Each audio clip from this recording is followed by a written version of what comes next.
Farmer Bangladesh prime minister Sheikh Hasina को उन्हीं के देश में मौत की सजा सुना दी गई है। हसीना पर पिछले साल हुए स्टूडेंट प्रोटेस्ट को बेरहमी से कुचलने के आरोप थे। 1400 लोगों की जानें गई थी जब हसीना के इशारों पर पुलिस ने अंधाधुंध गोलियां बरसाई थी। इसे क्राइम्स अगेंस्ट ह्यूमैनिटी का दर्जा देते हुए बांग्लादेश की एक स्पेशल ट्राइब्यूनल ने अब उन्हें सारे इल्जामों में दोषी पाया है और सजा भी काफी कड़ी सुनाई। We have decided to inflict her with only one sentence, that is sentence of death. 17 नवंबर को जारी की गई इस करीबन 450 पेज की जजमेंट में बांग्लादेश की इंटरनेशनल क्राइम्स ट्राइब्यूनल ने कहा है कि हसीना और उनके सरकार के 2 अफसर स्टूडेंट प्रोटेस्ट को सुलझाने की जगह, डिफ्यूज करने की जगह उन्होंने जबरदस्त एक्सेसिव डेडली फोर्स का उपयोग किया। नतीजा, आजाद बांग्लादेश के इतिहास में सबसे ज्यादा खून खराबा 1400 मौतें, जो यूएन के आंकड़े हैं। बाय द वे, बांग्लादेश के आवाम का मानना है कि सच में आंकड़े इससे कई ज्यादा है। उधर शेख हसीना जो स्टूडेंट रेवोल्यूशन के बाद भारत में शरण ले रही हैं, उन्होंने इस जजमेंट को सिरे से खारिज करते हुए कहा कि उन पर लगे सभी आरोप गलत हैं। उन्होंने माना कि हां, कुछ गलतियां हुई थी उनके सरकार द्वारा, लेकिन साथ ही साथ उन्होंने बांग्लादेश की इंटरिम सरकार और इस ट्राइब्यूनल की इंपार्शियलिटी पर भी कड़े सवाल उठाए। उन्होंने बांग्लादेश के तत्कालीन सरकार को उनके खिलाफ हेग इंटरनेशनल क्रिमिनल कोर्ट में उन्हें ले जाने की चुनौती दी है। यह मांग की है कि अगर आप जस्टिस चाहते हो तो मुझे हेग में ट्रायल कराओ मेरा। उधर UN human rights office, amnesty international जैसे संगठनों ने भी हसीना के डेथ सेंटेंस पर सवाल खड़े किए हैं और एक ट्रांसपेरेंट प्रोब की मांग की है।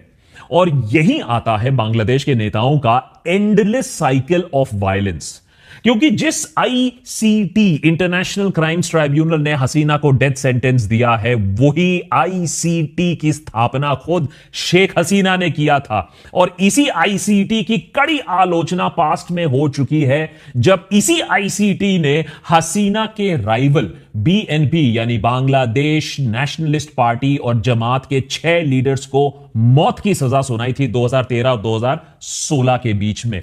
उस समय भी वेंडेटा पॉलिटिक्स का इल्जाम लगाया गया था। आयरनी आज यह है कि जो लॉयर्स उस समय बीएनपी और जमात को डिफेंड कर रहे थे अनसक्सेसफुली, आज वही लॉयर्स कहा जाता है शेख हसीना के मेन प्रोसिक्यूटर्स बन गए हैं। यह पहली बार नहीं है जब हसीना ने अपनी जान बचाने के लिए भारत में शरण ली हो। यह पहली बार नहीं है जब बांग्लादेश में लोग उसके खून के प्यासे हों। यह पहली बार नहीं है जब लोगों ने कानून अपने हाथों में लिया बांग्लादेश में। ना ही यह पहली बार है जब हमें इस तरीके की वेंडेटा पॉलिटिक्स दिख रही है बांग्लादेश में। लेकिन जब हसीना के पास मौका था तो उसने भी कुछ नहीं बदला, इस वेंडेटा की राजनीति को कायम रखा, उसे और बढ़ावा दिया। आज वही सिस्टम उसकी जान के पीछे पड़ी हुई है। लेकिन सवाल तब भी यही होता है कि बांग्लादेश में एक नरसंहार के लिए हसीना जिम्मेदार है, इस पर कोई डिबेट नहीं है। लेकिन क्या एक ट्राइब्यूनल, वो भी इंटरिम सरकार के अंडर, डेथ सेंटेंस जैसी कड़ी सजा, क्या इस सब से बांग्लादेश में यूनिट सरकार स्थिरता ला पाएगी? देश को एक्सट्रीमिस्ट फोर्सेस के खतरे से बचा पाएगी? या ये बदले की राजनीति में एक और अध्याय है? कल हसीना को मौका मिलेगा तो फिर वही काम फिर से होगा। देखिए, देशभक्त पर हम हमेशा ही डिक्टेटर्स के खिलाफ अपनी आवाज उठाते आए हैं और इसीलिए शेख हसीना की हमने कड़ी आलोचना की थी। अगर आपको याद हो, जब स्टूडेंट्स उनके खिलाफ अपनी आवाज बांग्लादेश में उठा रहे थे।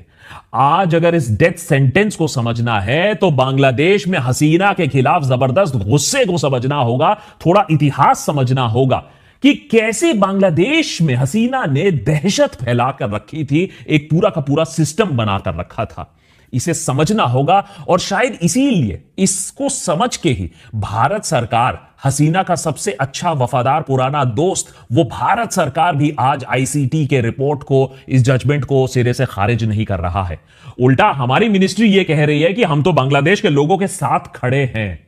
अब वो अलग बात है कि भारत कभी भी हसीना को नए बांग्लादेश के सरकार के हवाले नहीं करेगी और इसी एक वजह से दोनों देशों के बीच में तनाव बना रहेगा। लेकिन भारत और बांग्लादेश के एनएसएज मिल रहे हैं, आपस में बातचीत हो रही है, तो इससे समझ में आता है कि दोनों देश ग्राउंड रियलिटी को भी समझते हैं। देशभक्त के आज के एपिसोड में समझेंगे क्यों बांग्लादेश की आवाम शेख हसीना के जान के पीछे अभी भी पड़ी हुई है। बांग्लादेश के इतिहास में यह कोई नई बात क्यों नहीं है। खुद हसीना के हाथ खून से क्यों लहूलुहान है, और अगर सजाए मौत हो भी जाती है मान लीजिए, तो क्या बांग्लादेश में अमन और चैन वापस आ जाएगा? इस सब को समझने के लिए थोड़ा बांग्लादेश के इतिहास को समझना होगा, जो हमारे लिए अनफॉर्चुनेटली भारत में 1971 वॉर और मुक्ति वाहिनी पर आकर हम इतिहास बांग्लादेश का भूल जाते हैं। उससे ज्यादा और हमें संज्ञान है नहीं। इसको समझना होगा, इसे बदलना होगा। नेता टाइप आधा काम मत करो, सब्सक्राइब के साथ साथ बेल आइकॉन भी दबाओ। पिछले साल का बांग्लादेश अनरेस्ट आपको शायद याद होगा, जब हजारों बांग्लादेशी स्टूडेंट्स कई हफ्तों तक रिजर्वेशंस को लेकर सड़कों पर उतर आए। वही रिजर्वेशंस जो 1971 फाइटर्स के फैमिली मेंबर्स के लिए दिया जा रहा था। सच्चाई यह थी कि हसीना अपने ही लोगों को सरकार में भर्ती करने के लिए यह स्कीम चला रही थी। हसीना यहां अपने करियर का सबसे बड़ा भूल करती है। स्टूडेंट्स को आतंकी कह देती है, उन पर गोलियां चलाने का आदेश दे देती है। उसके बाद यह स्टूडेंट प्रोटेस्ट हसीना के खिलाफ एक जन आंदोलन में बदल जाता है। फाइनली बात इतनी बिगड़ जाती है कि हसीना को अगस्त के महीने में देश छोड़कर भारत भागना पड़ता है। इसी के साथ बांग्लादेश पर शेख हसीना का 15 साल लंबा शासन एक झटके में खत्म हो जाता है, और तब से हसीना भारत में एग्जाइल में अपने दिन बिता रही है। हसीना की सरकार गिरने के बाद बांग्लादेश की कमान नोबेल लॉरिएट मोहम्मद यूनिस ने संभाल कर रखी है। उन्होंने एक इंटरिम सरकार का उन्हें एक चीफ एडवाइजर बनाया गया है। उनकी सरकार ने पद संभालते ही हसीना के खिलाफ एक इन्वेस्टिगेशन लॉन्च कर दी, ताकि स्टूडेंट प्रोटेस्ट में मारे गए उन 1400 लोगों और उनकी फैमिली को किसी तरीके का कम से कम क्लोजर मिले, इंसाफ मिले। तब से ही हसीना के अगेंस्ट एक ट्रायल इन एब्सेंशिया चल रहा है, जिसका मुख्य आरोप तो यही है कि हसीना सरकार ने जानबूझकर स्टूडेंट्स के खिलाफ लीथल जानलेवा फोर्स का इस्तेमाल किया। अब हसीना को इस इंटरनेशनल क्राइम्स ट्राइब्यूनल ने सभी आरोपों में दोषी पाया है। 2 काउंट्स के बेसिस पर उन्हें सजाए मौत सुनाई गई है। हसीना जानती है कि इस वर्डिक्ट को चैलेंज नहीं किया तो उनके गले पर फांसी का फंदा भी हो सकता है। इसीलिए उनका कहना है कि नंबर 1, पहले तो उन्हें अपने आप को रिप्रेजेंट करने का मौका नहीं दिया गया। नंबर 2, उन्हें उनके पसंद के लॉयर्स नहीं दिए गए। नंबर 3, जो डिफेंस लॉयर उन्हें असाइन भी किया गया अपना पक्ष रखने के लिए, उसने कोई खास मेहनत नहीं की। नंबर 4, हसीना ने ट्राइब्यूनल के जजेस की इंपार्शियलिटी पर भी कड़े सवाल उठाए हैं कि उनकी पार्टी का कम से कम कहना है कि ट्राइब्यूनल के जो जजेस हैं हसीना के राइवल पॉलिटिकल पार्टी बीएनपी से अलाइंड है, उनकी सिंपैथीज उनके ऑपोजिशन के साथ है। और नंबर 5, हसीना का कहना है कि बांग्लादेश में उनकी सरकार गिरते ही उन सभी जजेस का जीना मुश्किल कर दिया गया था, जिनके अंदर उनके पार्टी के तरफ उनके तरफ कुछ भी सहानुभूति या कोई भी सिंपैथीज थी, उन्हें हाउंड किया गया है। एमनेस्टी इंटरनेशनल ने कहा है कि जो 1400 लोग हसीना सरकार के हाथ मारे गए, उन्हें जेन्युइन जस्टिस की दरकार है, ना कि एक ट्राइब्यूनल का वर्डिक्ट जिसका इतिहास खुद ही विवादास्पद रहा हो।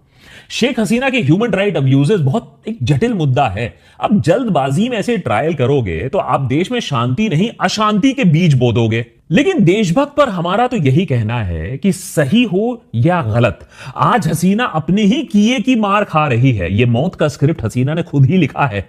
अब उसके पास मौका था बांग्लादेश में चीजें बदलने का, लेकिन उसने ऐसा किया नहीं। क्यों? क्योंकि सत्ता का लोभ और कुर्सी जाने के डर के वजह से वो खुद जब एक पॉलिटिकल विक्टिम थी तब भी वो क्रूरता की देवी बन गई।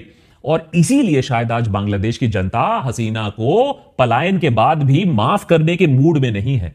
अब इसको समझने के लिए सबसे पहले आपको यह देखना होगा कि इन परिस्थितियों में हसीना पावर में आती है और फिर पावर पर अपना पंजा कस लेती है। शेख हसीना की कहानी भारत और पाकिस्तान की आजादी के साथ शुरू होती है। सितंबर 1947 में अर्स्टवाइल ईस्ट पाकिस्तान के तुंगीपाड़ा में जन्मी हसीना अपने शुरुआती दिनों से ही पॉलिटिक्स में काफी एक्टिव थी। अब बाय चॉइस या बाय फोर्स कह लीजिए। यूनिवर्सिटी ऑफ ढाका में जब वो अपनी ग्रेजुएशन परस्यू कर रही थी तब वो वहां स्टूडेंट यूनियन की वाइस प्रेसिडेंट हुआ करती थी।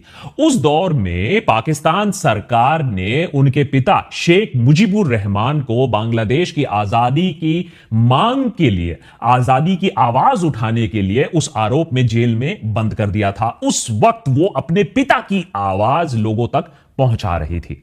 फिर आया साल 1971। ईस्ट पाकिस्तान के लोग एक आजाद बांग्लादेश के लिए लड़ रहे थे। जनता में गुस्सा अपने चरम पर था। वही प्रोटेस्टर्स पर पाकिस्तान सरकार का क्रैकडाउन भी हैवानियत की सीमा पार कर चुका था। उस दौर में शेख मुजीबुर रहमान सिर्फ एक नाम नहीं थे, अपने आप में एक आंदोलन बन चुके थे। बोंगो बंधु और उनकी मुक्ति वाहिनी के पीछे पूरा बांग्लादेश अब खड़ा हुआ था। फाइनली भारत की मदद के साथ बांग्लादेश आजाद होता है और इस आजाद देश की कमान संभालते हैं शेख मुजीबुर रहमान।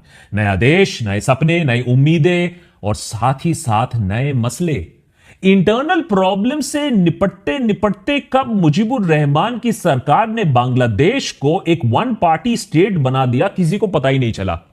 और इस नए देश में करप्शन शुरुआती सालों में ही इतना बढ़ने लगा कि रहमान की बोंगो बंधु वाली जो इमेज थी, जो उनका एक रिवर्ड इमेज था, वो कुछ ही सालों में मिट्टी में मिलने लगा। 4 साल के अंदर ही 15 अगस्त 1975 में उनके खिलाफ हुए एक मिलिट्री कू ने उनके और उनके शासन के लिए सब कुछ खत्म कर दिया। रहमान और उनकी पूरी फैमिली को उनके घर के अंदर घुसकर गोली मार दी गई। लेकिन किस्मत ने उनकी बेटी शेख हसीना के लिए कुछ और लिख कर रखा था। जिस वक्त बांग्लादेश में तख्ता पलट हो रहा था, मुजीबुर रहमान को रात के सन्नाटे में मौत के घाट उतार दिया जा रहा था, उस वक्त शेख हसीना और उनकी बहन रियाना जर्मनी में थी। उनके पूरे परिवार की इस तरीके से हत्या होने के बाद बांग्लादेश वापस जाना तो मुमकिन नहीं था। जनरल जियाउर रहमान ने, उनकी मिलिट्री सरकार ने उन बहनों को बांग्लादेश में लौटने से क्लियरली पब्लिकली मना भी कर दिया। उस वक्त Indian prime minister Indira Gandhi ने, जब उनकी सरकार थी, तो हसीना को मदद दी। हमारी सरकार ने उनको और उनकी बची हुई फैमिली को भारत में शरण दी। उन्हें 6 सालों तक टाइट सिक्योरिटी में महफूज रखा, ठीक जैसे आज मोदी सरकार हसीना को एक बार फिर से भारत में महफूज रख रही है। फाइनली साल 1981 शेख हसीना वापस बांग्लादेश पहुंचती है। अपने पिता का पॉलिटिकल मिशन आगे बढ़ाने की मंशा से आवामी लीग की कमान संभालती है। उस वक्त भी आज ही की तरह आवामी लीग एक ऐसी पार्टी बन चुकी थी जो देश के पॉलिटिकल लैंडस्केप से बस गायब होने वाली थी, लेकिन हसीना ने उसे फिर से रिवाइव किया। कहीं ना कहीं आज भी हसीना को लग रहा होगा, कहीं ना कहीं एक सोच अभी भी है आवामी लीग में कि अगर बांग्लादेश में हालात बिगड़ते हैं तो लोग फिर से आवामी लीग को याद करेंगे। साल 1991 बांग्लादेश की पॉलिटिक्स में अब एक नया मोड़ आता है। देश में पहली बार democratically largely free and fair elections होते हैं, लेकिन जब रिजल्ट्स आते हैं तो हसीना मेजॉरिटी मार्क तक नहीं पहुंच पाती है। सरकार उनकी पॉलिटिकल राइवल खालिदा जिया और उनकी बांग्लादेश नेशनलिस्ट पार्टी के हाथ लग जाती है। खालिदा जिया फॉर्मर प्रेसिडेंट एंड बीएनपी के फाउंडर जनरल जियाउर रहमान की वाइफ, जो कि बांग्लादेश की पॉलिटिक्स में कई टाइम से एक्टिव भी थी। शेख हसीना और उनके सपोर्टर्स ने इस इलेक्शन रिजल्ट को एक्सेप्ट करने से मना कर दिया। उन्होंने ओपनली बीएनपी पर धोखेबाजी और इलेक्शन फ्रॉड के आरोप लगाए। आवामी लीग ने प्रोटेस्ट शुरू किए। पार्लियामेंट में दूसरे ऑपोजिशन पार्टीज के साथ मिलकर खालिदा जिया की सरकार को बॉयकॉट करना शुरू कर दिया। बात सड़कों तक पहुंच गई।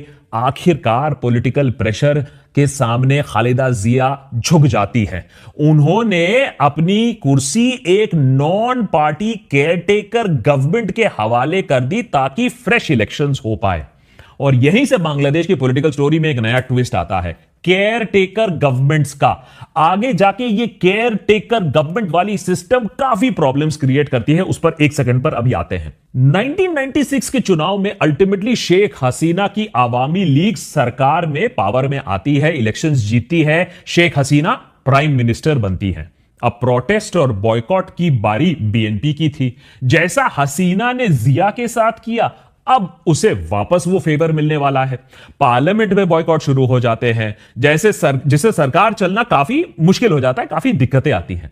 1991 के बाद से बांग्लादेश पॉलिटिक्स में जो कुछ भी हुआ उसे बैटल ऑफ बेगम्स कहा जाता है, क्योंकि यहां 2 पॉलिटिकली पावरफुल वुमेन सत्ता के लिए सालों तक लड़ती आई। प्रधानमंत्री की कुर्सी भी बारी बारी इन दोनों के बीच में ही घूमती रही। फिर बात करते हैं 2006 के इलेक्शन के बारे में। खालिदा जिया का टर्म खत्म होता है, इलेक्शंस करवाने के लिए फिर से एक मिलिट्री बैक्ड इंटरिम गवर्नमेंट की वापसी होती है। लेकिन इस बार इंटरिम सरकार के प्लान्स कुछ और ही थे। जनवरी 2007 में इयाजुद्दीन अहमद की केयरटेकर सरकार ने सडनली देश में इमरजेंसी डिक्लेयर कर दिया और इलेक्शंस पोस्टपोन कर दिया और मिलिट्री ने पावर अपने हाथ में रख लिया। हसीना और खालिदा जिया दोनों ही उनको उठाकर जेल में बंद कर दिया। काफी उथल पुथल और प्रोटेस्ट के बीच 2 साल तक यह सब चलता रहा। फाइनली 2008 में इमरजेंसी हटाई गई, दोनों लीडर्स को जेल से बाहर निकाला गया। दिसंबर में फ्रेश इलेक्शंस हुए और हसीना और उनकी आवामी लीग सरकार में अब फिर से पावर में वापस आती है और यहीं से होता है सब कुछ सत्यानाश। हसीना ने मानो मान लिया हो कि भैया इस बार हम पावर में आ गए हैं, अब बाहर नहीं जाएंगे। इस बार उनका गोल क्लियर था, चाहे कुछ भी हो जाए कुर्सी नहीं छोड़ेंगे। और सत्ता में आने के बाद ही ना हसीना ने अपने प्लान को एक्शन में डाल दिया था। 2010 में हसीना की सरकार ने 5 फॉर्मर मिलिट्री ऑफिसर्स को एग्जीक्यूट करवा दिया, जिन्होंने दशकों पहले उनकी पिता की हत्या करवाई थी। उसी साल उन्होंने एक ट्राइब्यूनल की भी स्थापना की जो बांग्लादेश के वॉर ऑफ इंडिपेंडेंस के समय हुई पेंडिंग वॉर क्राइम केसेस से डील करेगा। इस ट्राइब्यूनल ने जमाते इस्लामी के कई लोगों को प्रो पाकिस्तानी कहकर उन्हें पकड़ लिया, मौत की सजा सुना दी या तो उम्र कैद दे दिया। जल्द ही लोगों को पता चला कि यह ट्राइब्यूनल वॉर क्राइम्स नहीं, पॉलिटिकल ऑपोजिशन को दबाने के लिए बनाया गया है। बाय द वे, अगर अभी भी आप 2+2 नहीं कर पाए, ये वही आईसीटी है जिसने अभी हसीना को मौत की सजा सुनाई है। कर्मा भी है, कभी ना कभी घूम कर आती है। 2011 में शेख हसीना की सरकार ने सबसे पहले तो ये केयर टेकर गवर्नमेंट का सिस्टम खत्म कर दिया, यानी कोई न्यूट्रल पावर नहीं रहेगा जिसके अंडर इलेक्शंस की निगरानी होगी, इलेक्शंस करवाई जाएंगी। अब उनके इस डिसीजन को जो कोर्ट है उसने भी सपोर्ट कर दिया, हाई कोर्ट है उसने भी अप्रूव कर दिया, लेकिन जो पॉलिटिकल फॉलआउट होता है वो कुछ ज्यादा ही होता है। अब ऑपोजिशन इस कदम से आग बबूला होती है। आने वाले इलेक्शंस में हेराफेरी के आरोप लगने लगते हैं। बीएनपी ने आने वाले चुनाव को बॉयकॉट करने का फैसला कर दिया, लेकिन इस सबसे कुछ खास फर्क नहीं पड़ा। उस वक्त शेख हसीना की पॉपुलैरिटी अपने चरम पर थी। उनके जो इकोनॉमिक मेजर्स थे उससे लोगों की जिंदगियां बेटर हो रही थी, बदल रही थी। बांग्लादेश में ग्रोथ और डेवलपमेंट हो रहा था, इस पर कोई डिबेट नहीं है। यह वही समय था जब बांग्लादेश पूरी दुनिया में टेक्सटाइल हब बनकर उभर रहा था और इससे आम लोगों को सीधा फायदा मिल रहा था। बगल में भारत भी शेख हसीना के साथ काम कर रहा था, बांग्लादेश ग्रोथ में अपना योगदान दे रहा था। और इसी बीच हसीना ने चुपचाप पॉपुलर प्राइम मिनिस्टर से पॉपुलर डिक्टेटर बनने का सफर शुरू कर दिया। 2018 के इलेक्शंस आते आते बीएनपी लीडर खालिदा जिया को सीधा जेल ही भेज दिया। अरे छोड़ो यार, क्या करेगी ये कंटेस्ट कर कर। एम्बेजलमेंट और करप्शन के चार्जेस पर उन्हें इलेक्शंस में पार्टिसिपेट करने से ही मना कर दिया। नतीजा, इलेक्शंस के रिजल्ट में बीएनपी बस चंद सीट जीत पाती है और फिर से हसीना पावर में आ जाती है और मजबूत होकर आती है। अब धीरे धीरे शेख हसीना की डिक्टेटोरियल टेंडेंसीज पूरे देश के सामने आने लगती हैं। लेकिन अफसोस, अब तो बांग्लादेश में उनके खिलाफ आवाज उठाने के लिए कोई बचा ही नहीं। एक डिक्टेटरशिप में ऐसा ही होता है। अब उनका फेस वैसे में भी जनता के बीच में काफी पॉपुलर था और जनता उनके इकोनॉमिक प्लान से खुश थी। इसके चलते बांग्लादेश ने अपने सिटीजन्स ने हसीना के खिलाफ ज्यादा आवाज उठाना ठीक नहीं समझा। वो भी सोच रहे थे कि उनके अच्छे दिन आ ही जाएंगे। 2024 की इलेक्शंस भी हसीना आराम से जीत जाती है। बीएनपी इलेक्शंस लड़ने लायक भी नहीं था, विपक्ष को उस देश में खत्म कर दिया गया था। वैसे तो हसीना की वापसी बंपर मेजॉरिटी से होती है, लेकिन अब बांग्लादेश के लोग गेम समझ चुके थे। उन्हें रियलाइज हो चुका था कि हसीना के कहर से अब उन्हें बचाने वाला कोई नहीं है। ना कोर्ट्स है, ना ऑपोजिशन है, ना एक्टिविस्ट है। सबको हसीना ने चुन चुन कर खत्म कर दिया था। यहां तक कि नए डिजिटल सिक्योरिटी एक्ट डीएसए जो उनकी सरकार 2018 में लाती है, फिर साइबर सिक्योरिटी एक्ट सीएसए जो 2023 में लाया जाता है, इन सबसे इंडिपेंडेंट डिजिटल मीडिया को भी कुचल दिया जाता है। लेकिन इसका एक नेगेटिव इंपैक्ट जरूर होता है।